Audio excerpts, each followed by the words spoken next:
Afasta de mim esse cálice, afasta de mí ese cálice. Muchas gracias, María, por la invitación y a todos ustedes por escucharme y a través de mí también escuchar la experiencia de Cusikuna, un poco para decirles quién soy, de dónde vengo. Yo he nacido en Potosí, he sido allá hasta la salida del colegio y luego he emigrado, digamos, para buscar formación, ¿no? En Potosí la educación universitaria en ese momento ha sido siempre restringida, muy pocas carreras. He ido a Sucre para estudiar pedagogía. Con suerte, la carrera de pedagogía tenía un convenio directo con Cuba, entonces hemos sido como por lo menos unas 6, 7 generaciones formados por cubanos, ¿no? Y de ahí creo yo que una ruptura interesante en el pensamiento educativo que ellos nos han dado, porque Cuba de hecho ya tiene un adelanto educativo, pero también tiene una postura política muy clara respecto a lo educativo, ¿no? Ya después de salir de la universidad, me he involucrado muy rápidamente con De Alegría. De Alegría tiene un discurso de la educación popular, es decir, pretende todavía intentar vincularla con la educación popular, y en la práctica no es posible, ¿no? Por varias circunstancias institucionales y otras cosas, entonces se aleja de esta propuesta. Y en mi búsqueda de encontrar espacios educativos he transitado por la universidad o de docente, he llegado incluso al ministerio y ya he fracasado por encontrar una respuesta de una educación alternativa, una educación crítica, una educación que transforma.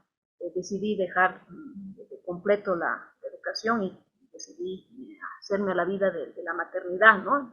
Y en ese proceso ya migro aquí a Cochabamba con las ganas de alejarme de lo educativo y más bien iniciar otro tipo de experiencias, sobre todo con compañeras mujeres que estábamos intentando crear un centro para mujeres en situaciones de violencia, y ahí caigo y resbalo con Cusikuna, ¿no? Entonces, para mí, Cusikuna significa personalmente un oasis de posibilidades, pero también una, una práctica real, ¿no? Un espacio práctico en el que puedes no solamente intentar eh, cambiar la educación, sino también puedas convivir entre tu discurso y tu práctica de manera más cercana, ¿no? Entonces los otros espacios institucionales, si bien tenían un discurso educativo de avanzada o de intento de transformador, ya en la práctica no era real, ¿no? Aunque Cusikuna tiene todavía muchos desafíos, tiene una gran virtud en acercarnos entre el pensamiento, la teoría, la visión, la propia la propia práctica, ¿no? Es un poco para vincular mi experiencia personal a lo que Cusikuna vive y ha estado viviendo. Voy a compartir, me avisas María si ya se está mirando, me avisan ustedes. ¿Ya se ve la diapositiva? Aún no lo vemos. A ver, voy a volver a compartir por si acaso. Ahora sí, compartir. Ahora sí. Has abierto algo, pero no vemos más que lo negro, oscuro. Ahora sí. Qué lindo. Ya. Se va.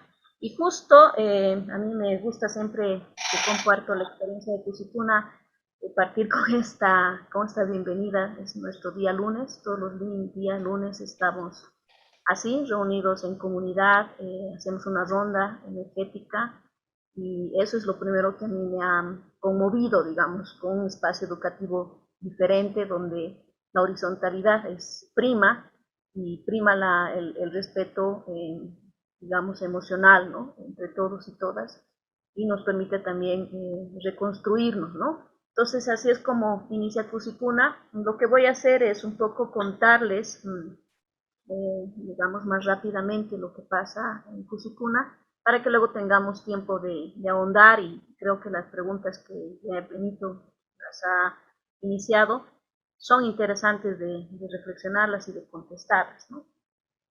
Históricamente Yacuchicuna lleva 25 años, nació inicialmente con nombre de La Floresta, en Tiquipaya, en espacios, digamos, más rurales.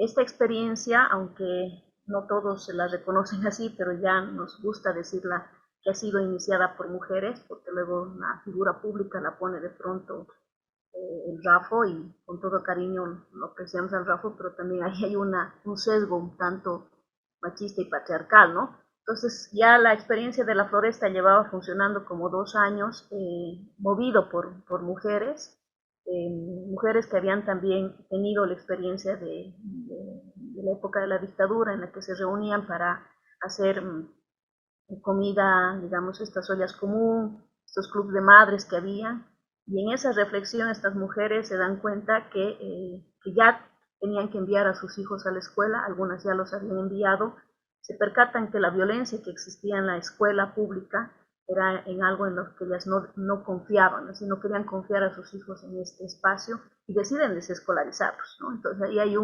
una génesis muy interesante de rebeldía, es decir, una madre rural que quiere desescolarizar a sus hijos, es un puntal interesante de recordar, pero también de saber de dónde viene la fuerza, ¿no? Entonces, a partir de esta desescolarización que hacen las madres de sus hijos e hijas, y además de rotar a las guaguas, ¿no? Esta nueva comprensión de rotar a sus hijos, y unas se hacían cargo un día y otras, rompe con la estructura que todos nosotros conocemos de la educación desde el maestro o la maestra, ¿no? Es decir, quién tiene el poder del conocimiento, y ahí hay una estructura también epistemológica, y a partir de esta experiencia, luego claro, Rafo junto con exalumnos del Juan 23, que estaban también en búsqueda de reinventar un poco el Juan 23, se habían tenido una ruptura también política, una ruptura educativa con el Juan 23, estaba en una búsqueda de este tipo,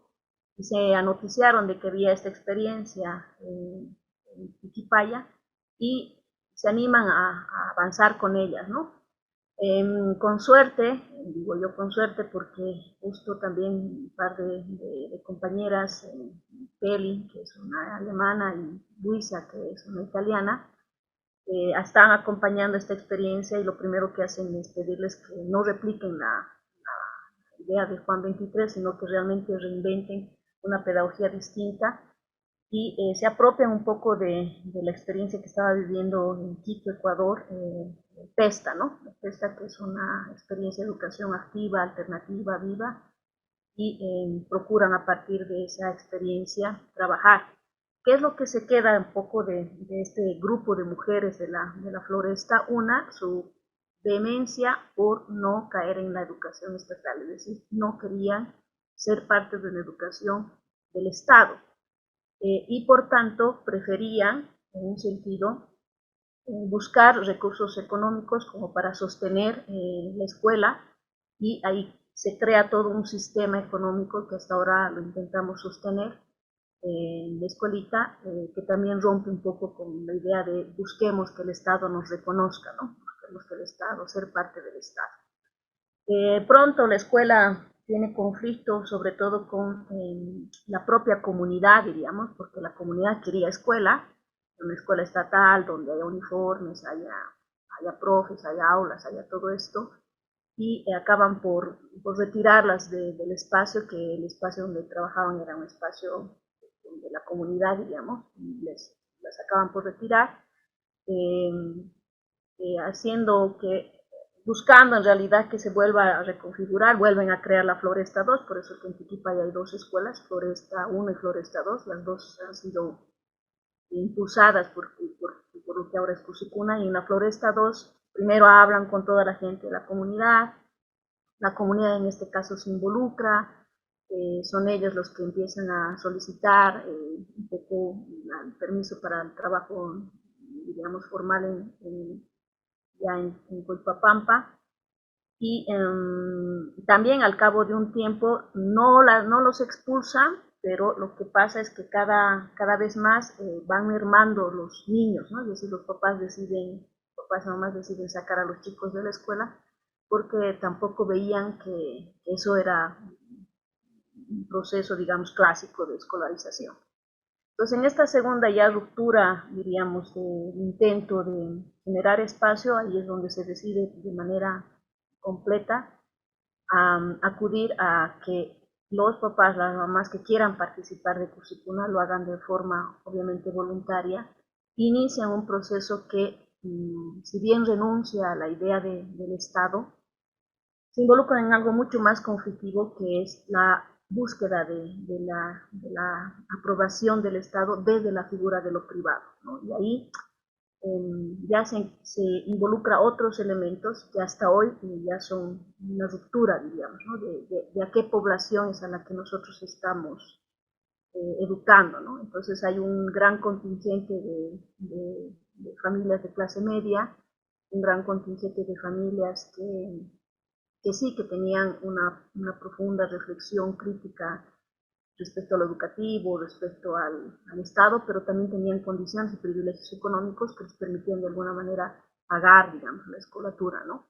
Entonces, si bien no consideramos ser una escuela del todo privada porque queremos sostener y sostenemos la autogestión como un elemento económico que nos permita vivir, ya es más difícil, ¿no? Y de ahí podemos reflexionar algunas cosas.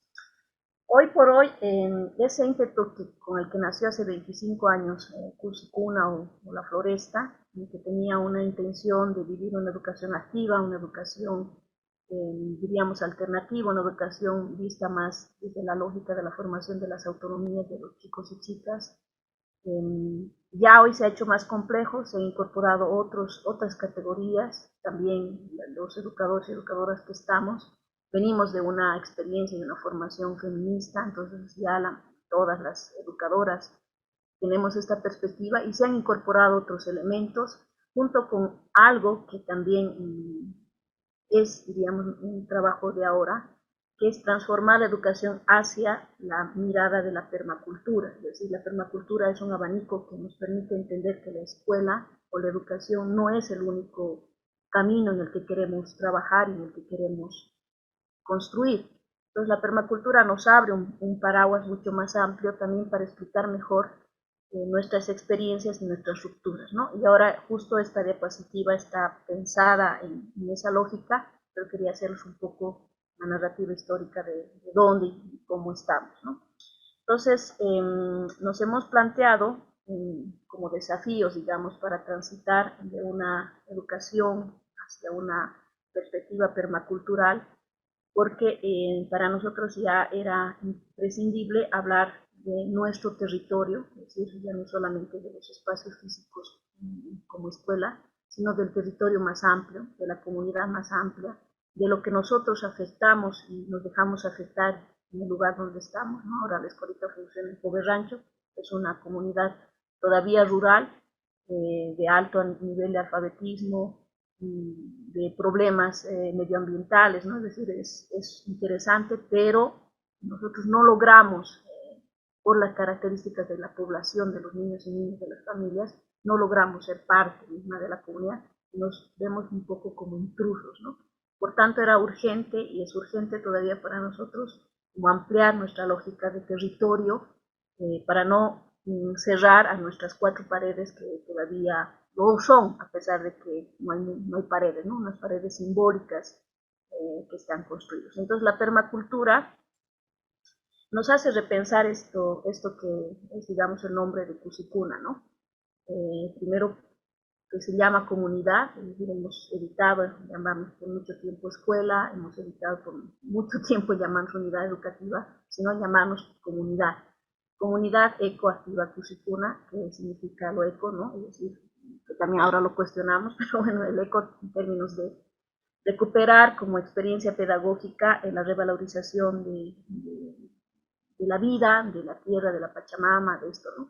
Lo activo en la lógica de también pensar desde dónde queremos educar y para qué queremos educar, y lo que decía un poco María, esto que Cursicuna es, somos felices, ¿no? Es una escuela que promueve la felicidad y educa desde la felicidad. ¿Cuáles son nuestros grandes desafíos, ¿no? Es decir, si se dan cuenta, lo educativo aquí acaba por ser un pétalo de los otros grandes desafíos que tenemos, pero también que tenemos como experiencia de la práctica, ¿no? Entonces tiene que ver con nuestra construcción, es decir, construcción en términos físicos, nuestras construcciones, nuestros adobes y demás, pero también con una construcción en términos de habitabilidad del mundo, ¿no? Este otro pétalo que tiene que ver con el hábitat, el otro pétalo que tiene que ver con la salud, el otro pétalo que tiene que ver con la economía y las finanzas, con la comunicación y también con las tecnologías, es decir, cómo nos situamos como comunidad frente a estos elementos. Y de hecho eso nos ha permitido también nombrar las acciones que hacemos en la escuela para no, para no reducirnos a la acción escolar, ¿no? A la escolar, porque bueno, a pesar de todo la escuela, a pesar de todo currícula, ahora es una escuela formalizada, ¿no? Tenemos cursos, damos el título de aprobación y demás, y esto acababa por ser limitante, ¿no? Es decir, nos cerraba demasiado.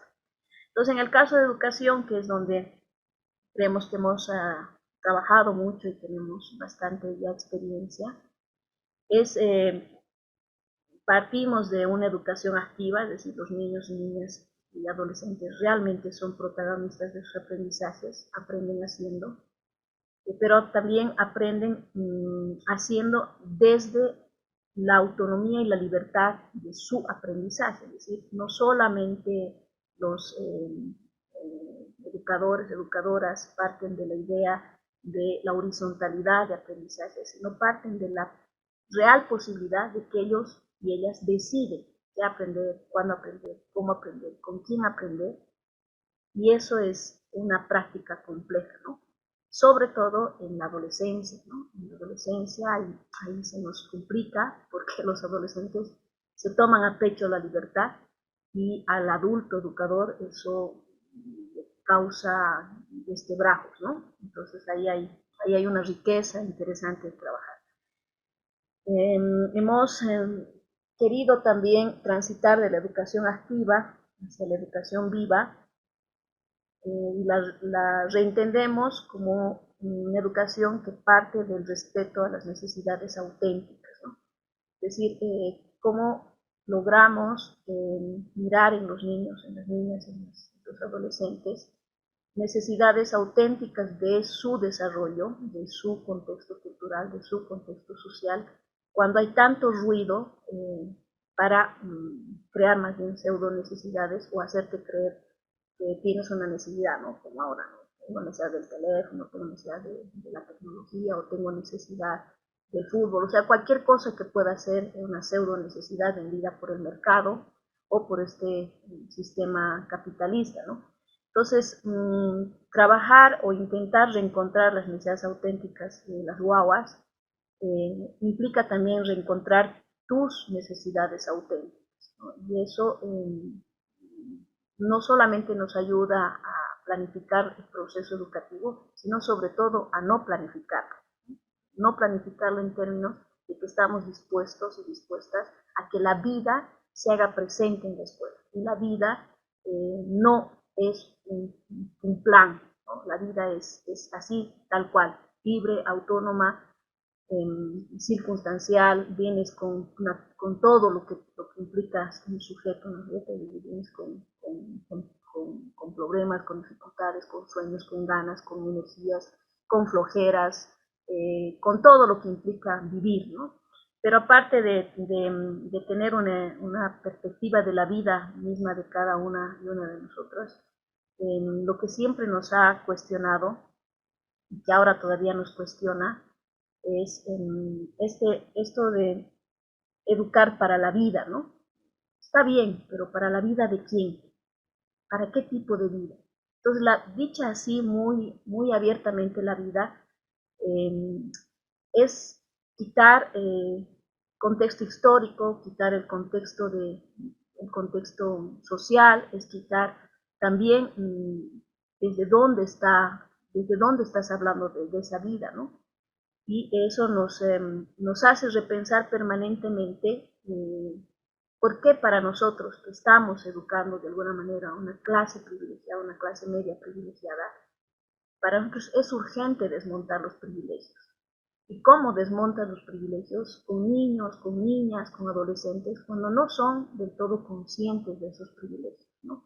Entonces es un desafío didáctico, un desafío pedagógico, pero también es un desafío reflexivo permanente en la escuela si queremos de verdad formar para la vida, desde la vida y con la vida, ¿no?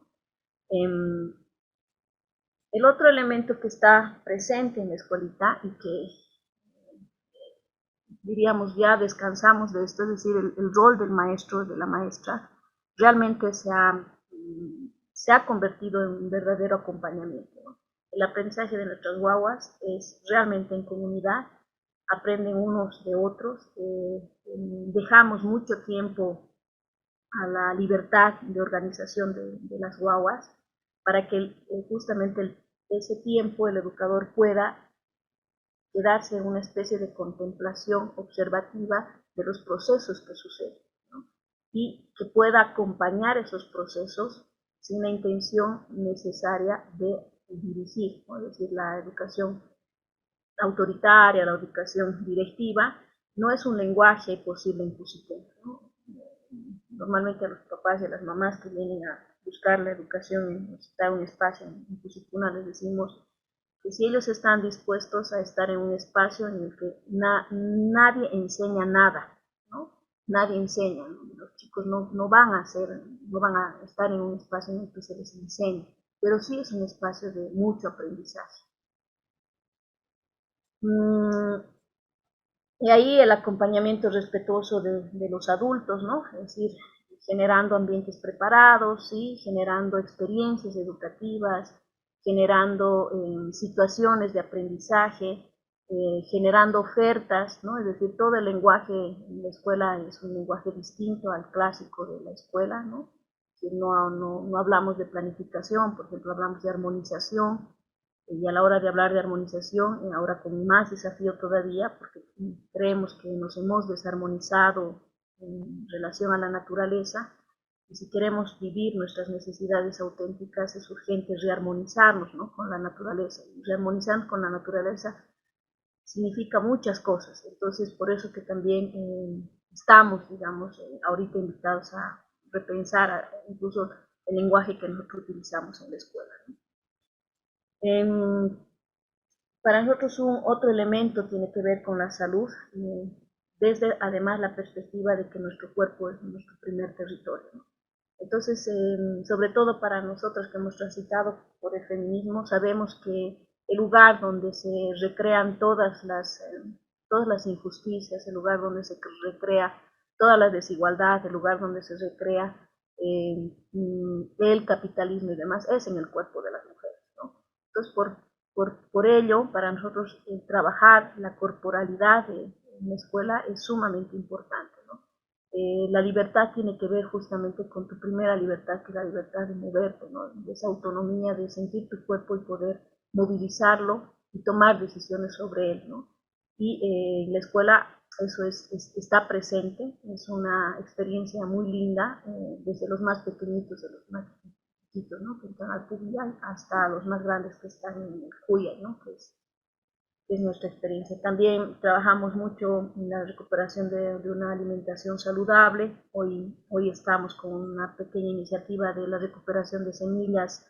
Tenemos una pirua, una pirua que le llamamos, es decir, el espacio educativo donde los niños y niñas aprenden de cuidado y recuperación de las semillas. Es decir, nos interesa mucho trabajar la soberanía alimentaria, nos interesa trabajar el conocimiento de la medicina natural.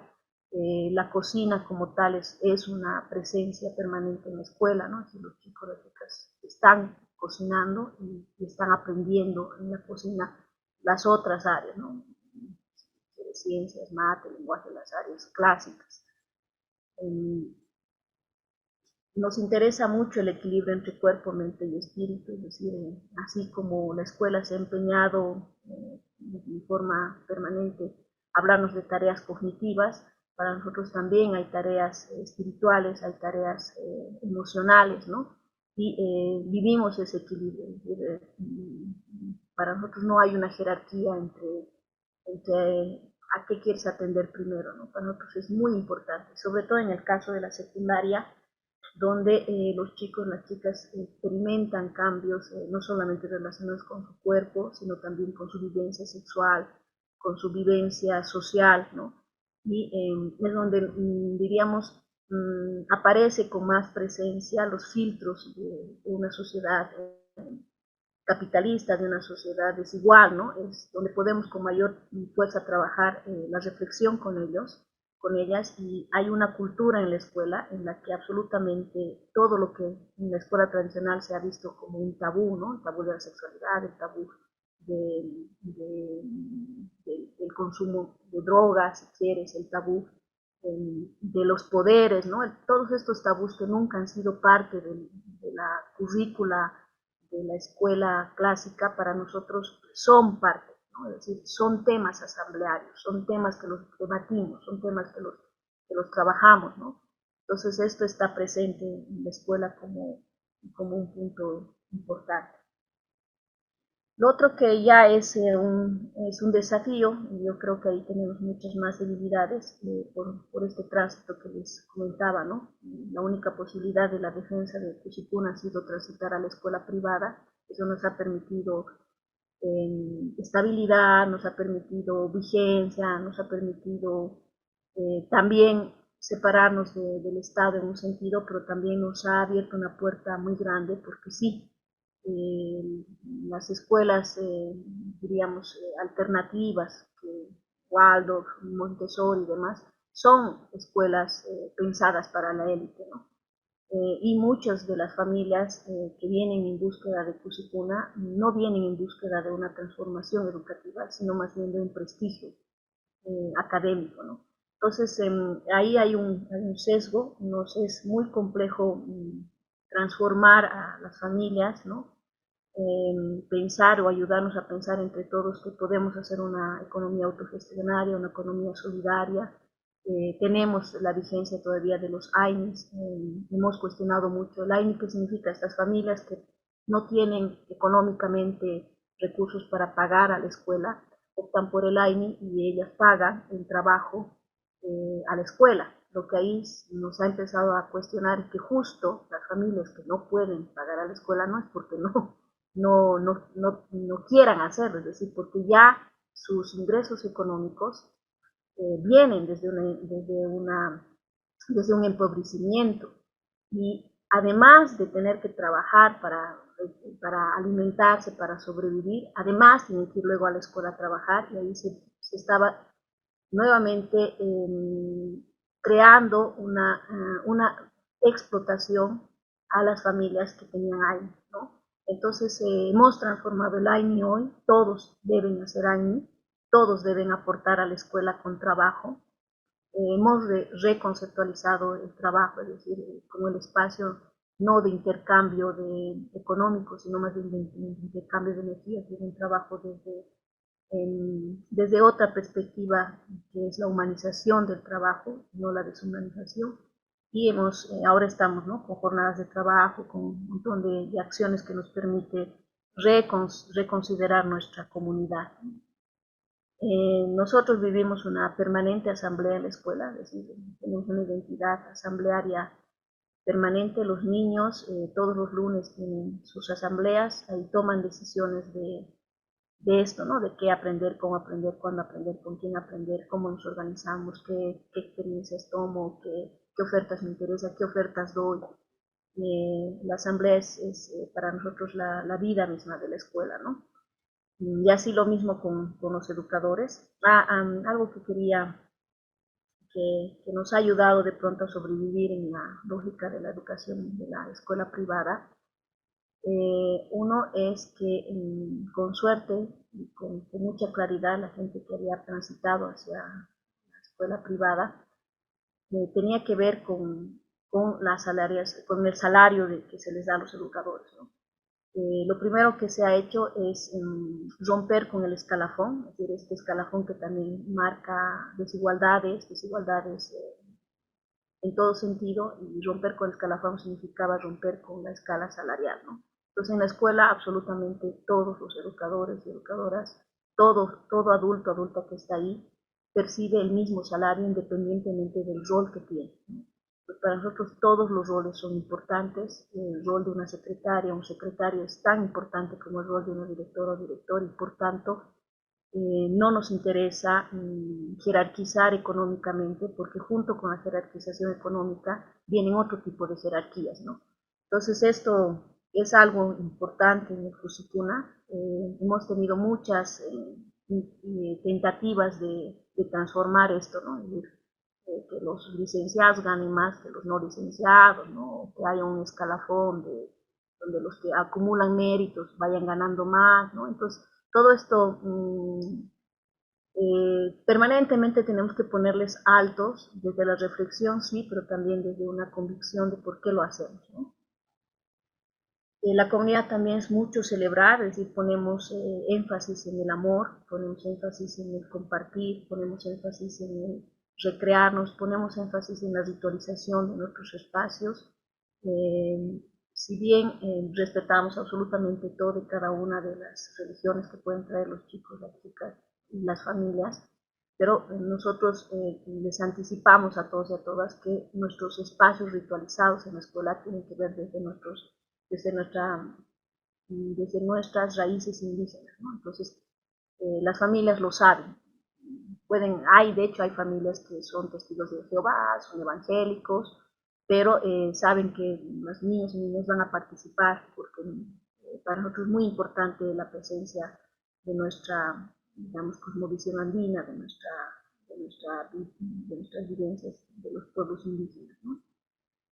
El trabajo para nosotros es muy importante, la distribución del trabajo en la escuela, es decir, primero que no hay, digamos, que no está pensado que en la escuela hay alguien que te lo limpia, que lo barre, ¿no? Es decir, la portera o el regente que se ocupa de la disciplina, ¿no?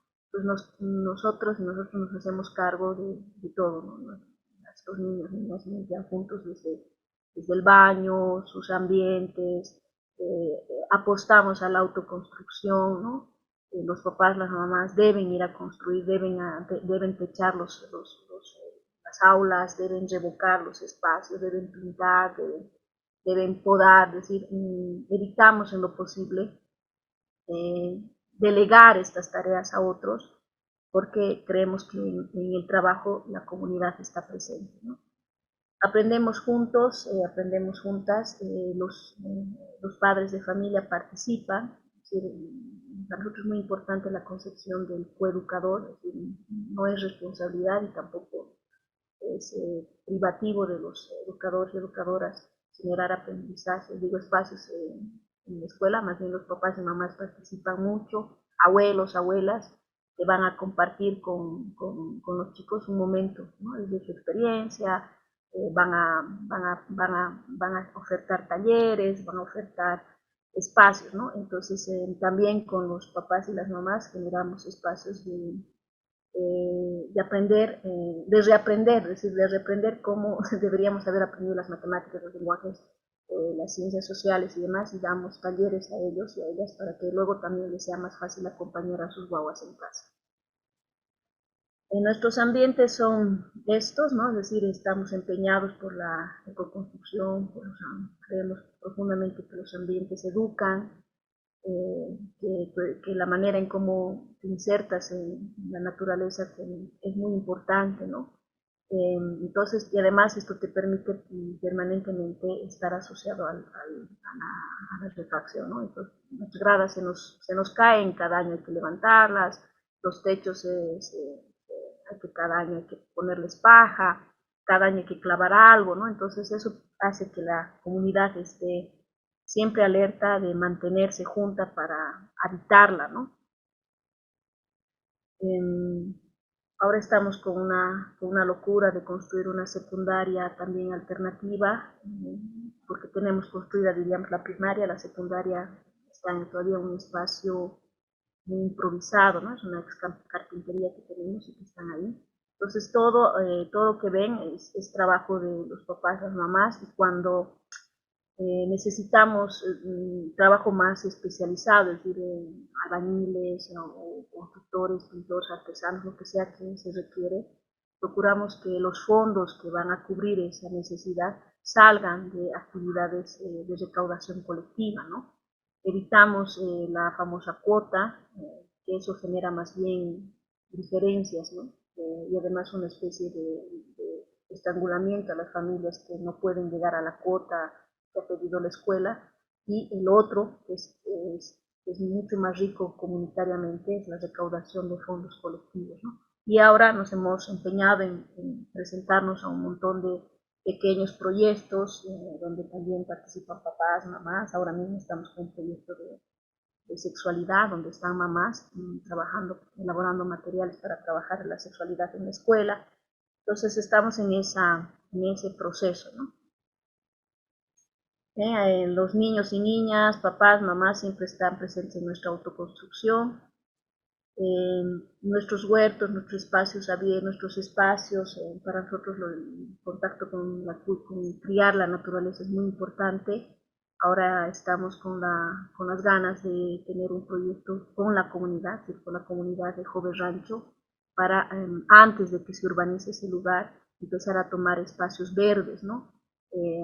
Antes de que se urbanice ese lugar, empezar a tener espacios de ciclovías, antes de que se urbanice ese lugar, empezar a tener cosechas de agua, ¿no? Entonces, ahora sí estamos con una posibilidad de irradiar hacia la comunidad fuera de la escuela, ¿no?